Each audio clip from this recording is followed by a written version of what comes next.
सुप्रभात बच्चों, कैसे हो? अच्छे हो? उम्मीद है आप सभी अच्छे होंगे, घर पर अच्छे से अपनी पढ़ाई कर रहे होंगे। आज हम सांवले सपनों की याद पाठ को पढ़ेंगे।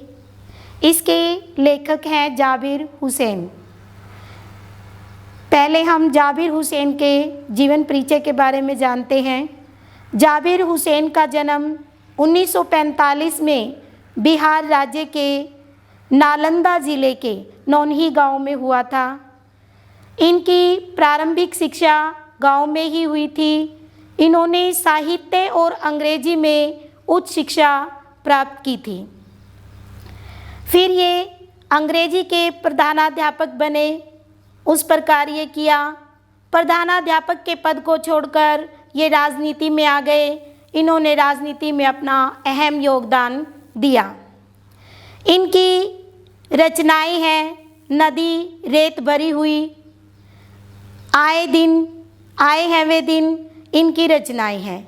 इन्होंने हिंदी, अंग्रेजी और उर्दू भाषा पर आधिपत्य रहा है।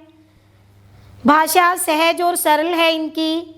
तत्सम तद्भव देशज विदेश शब्दों का प्रयोग किया है। मुहावरे और लोकोक्ति का प्रयोग भी इनके काव्य में इनके लेखन में अच्छा है। इन्होंने जब लेखन कार्य किया तो उसमें लाक्षणिक शब्दावली का प्रयोग किया हुआ है। लाक्षणिक शब्दावली कहाँ होती है? जहाँ पर मुहावरे और लोकोक्ति का प्रयोग किया जाता है। प्रसाद गुण होता है, लाक्षणिक शब्दावली होती है। देखेंगे एक बार। जाबिर हुसैन का जन्म 1945 में, कब? 1945 में बिहार राज्य के नालंदा जिला नौनही में हुआ था। नौनही गांव में इनका जन्म हुआ था। इनकी आरंभिक जो शिक्षा थी वो गांव में ही हुई थी। इनके अपने गांव में इनकी प्रारंभिक शिक्षा हुई थी। इन्होंने अंग्रेजी में अध्यापन का कार्य किया था।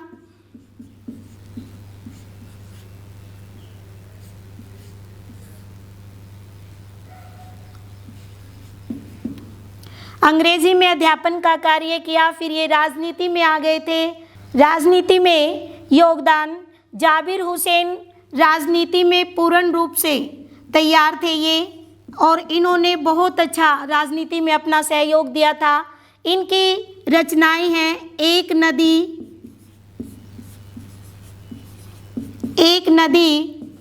रेत भरी। एक नदी रेत भरी इनका जो रचना है वो काफ़ी प्रसिद्ध है। दूसरा जो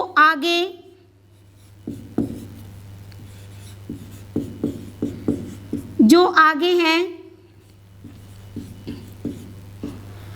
उसके बाद इनका डोला बीबी का मज़ार।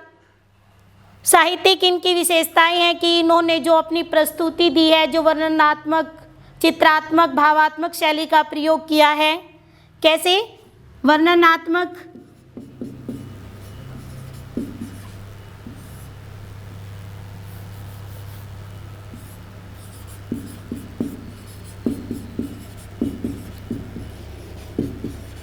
भावात्मक व चित्रात्मक शैली का प्रयोग किया है। चित्रात्मक शैली का प्रयोग किया है। इनकी भाषा शैली अंग्रेजी, उर्दू, हिंदी पर इनका आधिपत्य रहा है। सहज सरल इनकी भाषा है। कैसी है? सहज और सरल।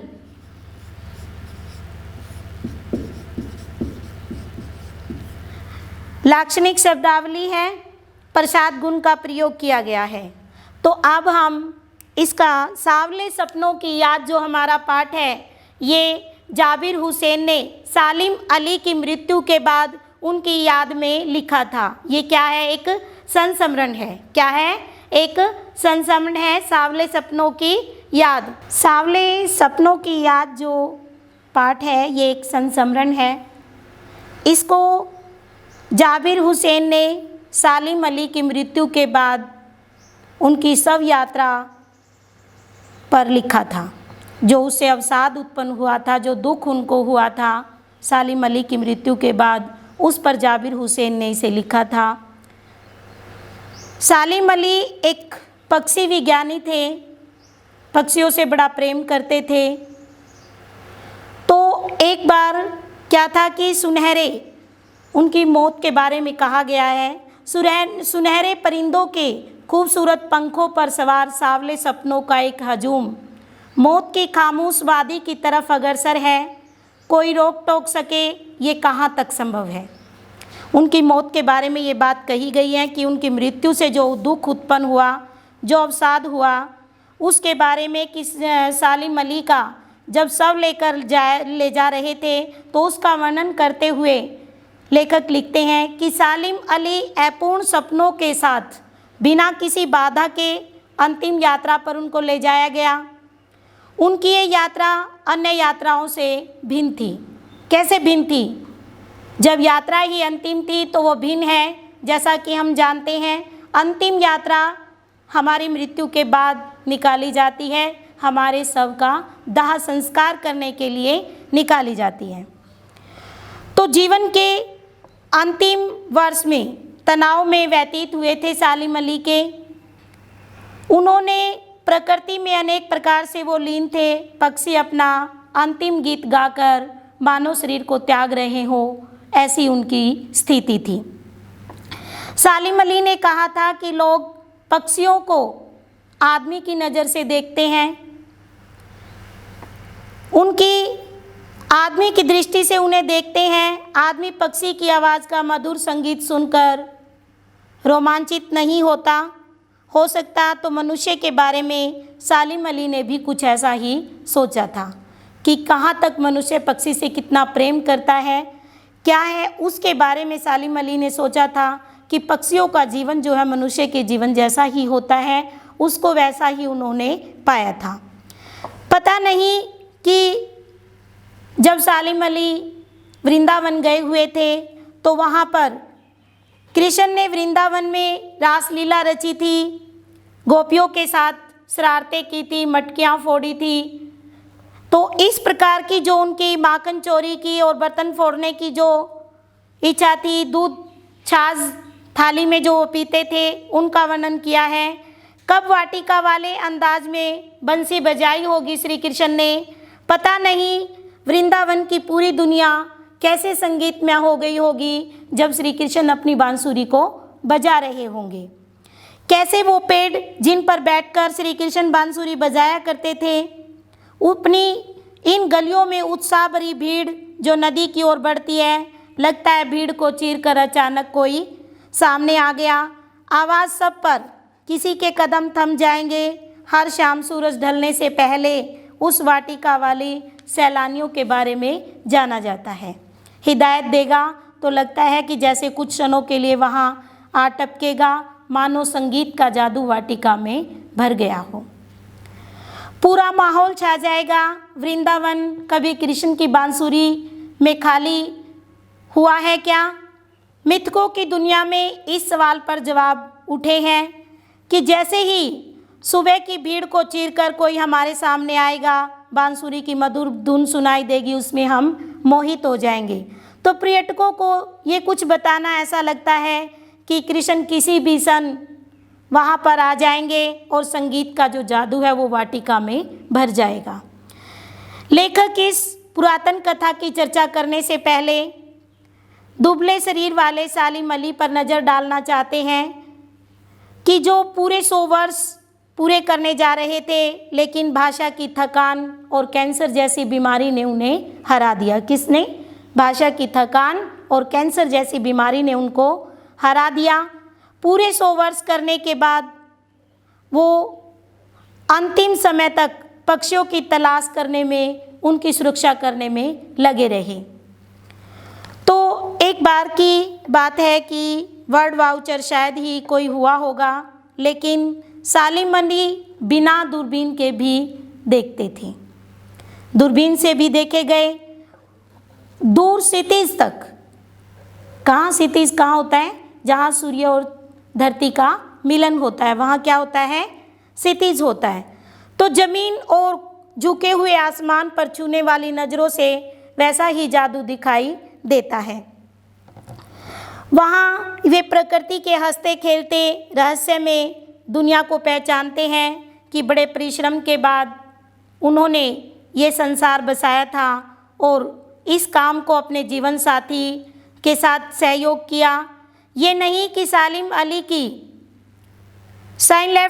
साइलेंट वैली की जो रेगिस्तानी हवा के झोंके उन्होंने लिखी थी, रेगिस्तान की साइलेंट वैली, तो उसमें हवा के झोंकों से बचना चाहते थे।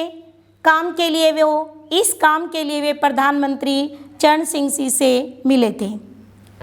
चरण सिंह जी से किस लिए मिले थे?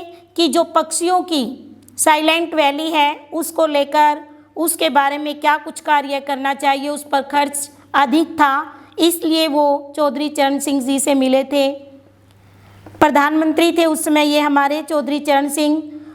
तो उन्होंने प्रकृति को सहज ही खतरों के बारे में बताया और वो भावुक हो उठे। आज ना सालिम अली हैं ना ही चरण सिंह है, लेकिन ये प्रश्न करता है कि आज ऐसा कौन है जो सांगी माटी को उगी फसलों के बीच में एक नए भारत की नींव रख सके। ऐसा कौन व्यक्ति है जो आज एक नए भारत की नींव इस मिट्टी पर रख सके? तो कौन अब हिमालय और सलाखों के पीछे हिमालय और लद्दाख की बर्फीली ज़मीन पर जाने वाले पक्षियों की वकालत करेगा जो वहाँ चले गए हैं? अब पक्षियों का क्या है, इसमें क्या बताएं कि पक्षियों के जीवन के बारे में, जो उनका जीवन लुप्त होता जा रहा है उसके बारे में बताया गया है। सालिम अली ने एक अपनी आत्मकथा लिखी थी, उस आत्मकथा का नाम था फॉल ऑफ अ स्पैरो। क्या नाम था? Fall of a sparrow. तो मुझे याद आया कि D.H. लॉरेंस की मौत के बाद लोगों ने उनकी पत्नी फ्रीडा लॉरेंस से पूछा था उनके पति के बारे में। तो उन्होंने कहा था कि मैं अपने पति के बारे में नहीं बता सकती। कहती है कि जो मेरी छत के ऊपर बैठने वाली एक गौरैया पक्षी है जिसके ऊपर उन्होंने लिखा था, अपनी आत्मकथा लिखी थी, कौन सी? Fall of a sparrow. जो आत्मकथा लिखी थी वो इसीलिए रखी थी कि जो स्पैरो है, एक वो जो चिड़िया है, उसको गौरैया नाम दिया हुआ है। गौरैया जो उनकी छत के ऊपर बैठी थी वो इनकी पत्नी से ज़्यादा भी लॉरेंस की पत्नी से ज़्यादा लॉरेंस के बारे में वो चिड़िया जानती थी। तो उसने बैठने से मना कर दिया। कहती है कि मेरी छत पर बैठने वाली जो गौरैया है वही इनके बारे में ढेर सारी बातें जानती है। सचमुच उनका इतना खुला और दिल आदमी था कि मुमकिन है कि रगों में, मेरी हड्डियों में समाया था, लेकिन कितना कठिन है उनके बारे में अनुभवों को शब्दों में बांधना। उनकी पत्नी फ्रीडा के लिए अपने पति की याद को शब्दों में बांधना मुश्किल था, जबकि एक गौरैया पक्षी उसको आसानी से बयान कर देती है। जटिल प्राणी के लिए सालिम अली हमेशा एक पहेली बने रहे। जबकि कहने का मतलब क्या है यहाँ पर कि जो पक्षी है वो इंसान को अच्छे से समझ रहा है, जबकि उनकी पत्नी होते हुए भी उनके बारे में इतना नहीं जानती। तो इसीलिए कहा है कि जटिल प्राणी के लिए सालिम अली हमेशा एक पहेली बन गए हैं। उनकी एयर गन से घायल होकर गिरने वाली एक नीलकंठ गौरैया पक्षी थी।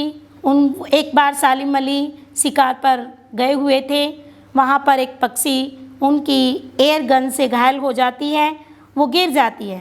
तो ये गौरैया नीले रंग की थी। उसकी खोज नए नए रास्तों की तरफ ले जाती रही। ऊंचाइयों पर उनका विश्वास बढ़ता चला गया और वो इस पक्षी विज्ञान बन गई, उनके बारे में जानते चले गए। लॉरेंस की तरह नरसिंह जिंदगी का प्रतिरूप बन गए थे। सालिम अली प्रकृति की दुनिया में एक टापू बनने की बजाय सागर बनकर उभरे थे।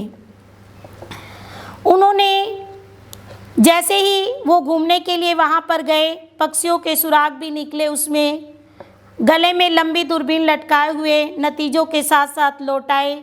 जब तक नहीं लौटते तो उन्हें गाया हुआ मान लिया जाए।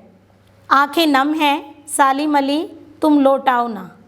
क्या कि सालिम अली जब वहाँ पर दिखाई नहीं देते तो आंखें नम हो जाती हैं, ये देखने के लिए किसकी? गोरैया पक्षी की। और वो कहती हैं कि तुम लौट आओ ना, उसको लौटाने के लिए कहती हैं, आंखें नम हो जाती हैं। तो जब ये इस प्रकार वो लौटते हैं और वहाँ पर दिखाई नहीं देते, गोरैया पक्षी जो है उनकी इंतज़ार करती रहती है। उनकी याद में उनकी आंखें नम होने का अर्थ आंसू आ जाना, दुख आना। तो सालिम अली की मृत्यु पर मनुष्य को ही नहीं, लेखक को ही नहीं, उस गोरैया पक्षी को भी इतना दुख आया था कि इतने बड़े पक्षी वैज्ञानिक, पक्षी प्रेमी और कोई दुनिया में हो नहीं सकते। पक्षियों के बारे में इतने प्यार से अपने मन से जान लेना कि एक इंसान के लिए कितना मुश्किल है, उनकी भाषा को जानना। सालिम अली उनको अच्छे से जानते थे, उनके मन की बातें पहचानते थे। तो एक गोरैया पक्षी के बारे में, सालिम अली के बारे में जाबिर हुसैन ने बताया है कि कितने वो पक्षी प्रेमी थे, विज्ञानी थे पक्षी। उन्होंने अपनी एक आत्मकथा लिखी थी the fall of a sparrow, और एक बार साइलेंट वैली रेगिस्तानी के लिए वो प्रधानमंत्री चौधरी चरण सिंह जी से मिले थे। तो इस पाठ को आपने पढ़ना है, इसके शब्दार्थ करने हैं।